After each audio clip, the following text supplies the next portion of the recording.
सुप्रभात बाल मित्रों, आज 21 मई है और अभ्युदयवाणी की रेलगाड़ी एक बार फिर से आपको ले चलने के लिए तैयार है। आपके दोस्त और हमसफर प्रेम वर्मा के साथ आज के रोमांचक, ज्ञानवर्धक और नैतिक शिक्षा से भरपूर एक अद्भुत यात्रा में, जहां हम नए विचारों से प्रेरित होंगे, नई जानकारी हासिल करेंगे और जीवन के मूल्यों को समझेंगे।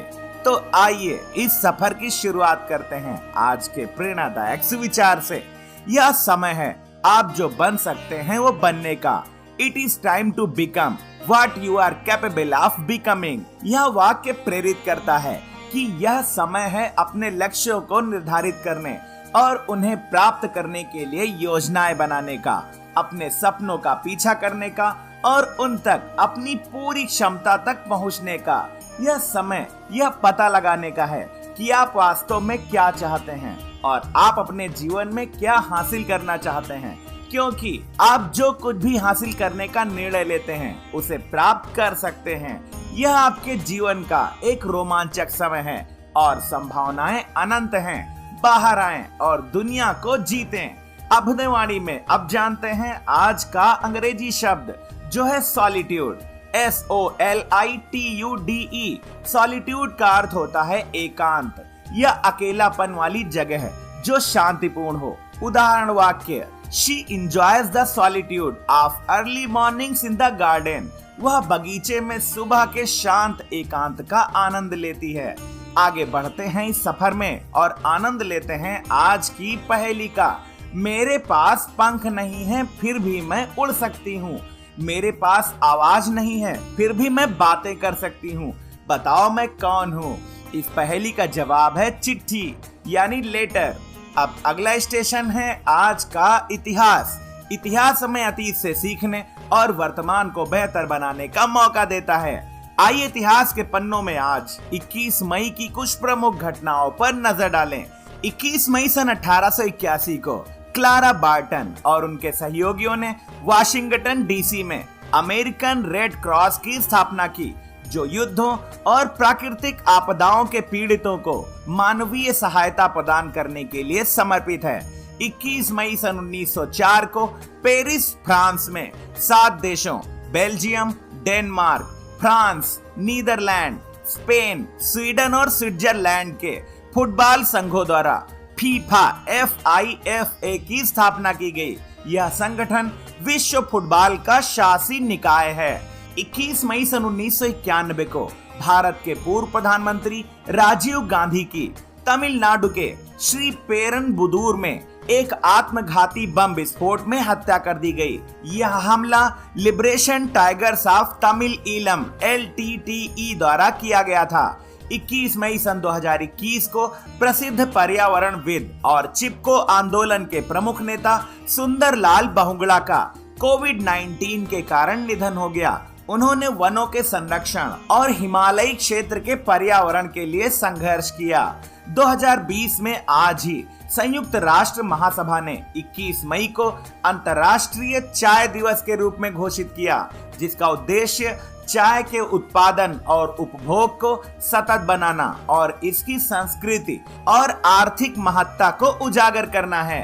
अभ्युदयवाणी की अगली कड़ी प्रेरक व्यक्तित्व में आज हम जानेंगे सुंदरलाल बहुगुणा के बारे में। सुंदरलाल बहुगुणा एक प्रसिद्ध भारतीय पर्यावरणविद और सामाजिक कार्यकर्ता थे, जिन्हें विशेष रूप से चिपको आंदोलन के प्रमुख नेता के रूप में जाना जाता है।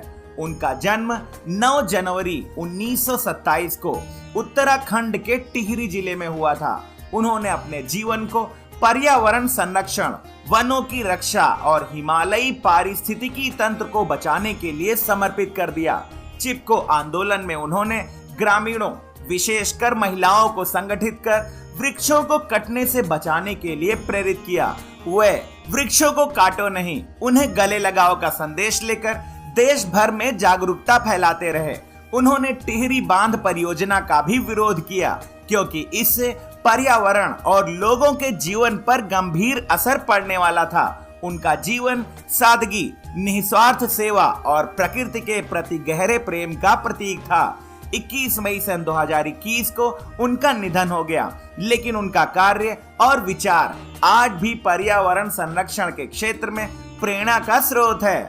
अभ्युदयवाणी के दैनिक विशेष में अब हम जानेंगे 21 मई को मनाए जाने वाले राष्ट्रीय आतंकवाद विरोधी दिवस के बारे में।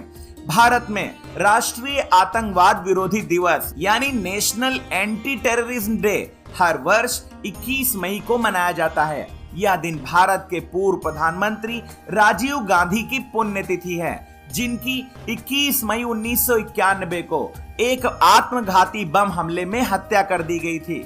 इस दिन को मनाने का उद्देश्य आतंकवाद के खतरों के प्रति लोगों को जागरूक करना और सभी नागरिकों को शांति, एकता और मानवता के मार्ग पर चलने की प्रेरणा देना है। इस दिन देश भर में शपथ कार्यक्रम आयोजित किए जाते हैं, जिसमें लोग यह संकल्प लेते हैं कि वे किसी भी प्रकार के आतंकवाद और हिंसा का समर्थन नहीं करेंगे। विभिन्न शैक्षणिक संस्थानों, सरकारी कार्यालयों और संगठनों में इस विषय पर भाषण, निबंध प्रतियोगिताएं, रैलियां और जन जागरूकता कार्यक्रम आयोजित किए जाते हैं। आज के दौर में आतंकवाद एक वैश्विक संकट बन चुका है, जो न केवल जान माल की हानि करता है बल्कि समाज की शांति और सद्भाव को भी खतरे में डालता है। इसलिए यह दिवस हमें याद दिलाता है कि आतंकवाद से लड़ने के लिए एकजुटता, जागरूकता और सहिष्णुता की आवश्यकता है। यह दिन हमें प्रेम, सद्भाव और शांतिपूर्ण सह अस्तित्व के मूल्यों को अपनाने की प्रेरणा देता है। अभ्युदयवाणी के अंतिम पड़ाव पर अब सुनते हैं आज की प्रेरणादायक बाल कहानी, जिसका शीर्षक है मदद का महत्व। राजू एक चंचल और शरारती लड़का था। वह अक्सर दूसरों को परेशान करता और कभी किसी की मदद नहीं करता। उसका मानना था कि केवल अपने बारे में सोचना ही सबसे जरूरी है। एक दिन वह खेल रहा था जब उसने देखा कि उसकी पड़ोसी श्रीमती शर्मा, जो काफी बुजुर्ग थीं, भारी किराने की थैलियों को उठाने की कोशिश कर रही थीं। राजू कुछ पल रुका, मदद करने का सोचा, लेकिन फिर कंधे उचकाकर चला गया। अगले दिन स्कूल जाते समय उसने एक छोटे से बच्चे को सड़क किनारे रोते हुए देखा। बच्चा खो गया था और अपने घर का रास्ता नहीं जानता था। राजू का मन फिर मदद करने को हुआ, पर फिर से उसने अनदेखा कर दिया और आगे बढ़ गया। कुछ दिनों बाद राजू अपने घर के पिछवाड़े में खेल रहा था जब उसका दोस्त रवि पेड़ से नीचे गिर गया। रवि दर्द से तड़प रहा था और उसका पैर मुड़ गया था और वह उठ भी नहीं पा रहा था। यह दृश्य देखकर राजू घबरा गया, लेकिन इस बार वह पीछे नहीं हटा। उसने तुरंत रवि को सहारा देकर घर पहुंचाया और उसके माता पिता को खबर दी। रवि के माता पिता बेहद आभारी थे और उन्होंने राजू की बहुत तारीफ की। उस दिन पहली बार राजू को भीतर से खुशी महसूस हुई। उसे समझ में आ गया कि दूसरों की मदद करना न केवल जरूरी है, बल्कि इससे खुद को भी आत्मिक संतोष मिलता है। उसके बाद से राजू बदल गया। अब वह हर किसी की मदद के लिए आगे आता, चाहे वह स्कूल हो, मोहल्ले में या फिर घर पर। वह अब दूसरों के लिए सहानुभूति और संवेदनशीलता से सोचने लगा। मदद करना हमें भीतर से एक बेहतर इंसान बनाता है। छोटी छोटी मदद से भी बड़ा फर्क पड़ता है। दूसरों की सहायता करके हम समाज में एक सकारात्मक बदलाव ला सकते हैं। आज की अभ्युदयवाणी का सफर बस यहीं तक था। कल सुबह फिर मिलेंगे एक नई ऊर्जा के साथ, रोमांचक, ज्ञानवर्धक और नैतिक शिक्षा से भरपूर एक रोचक सफर में। आपका दिन शुभ हो। जय हिंद, जय भारत।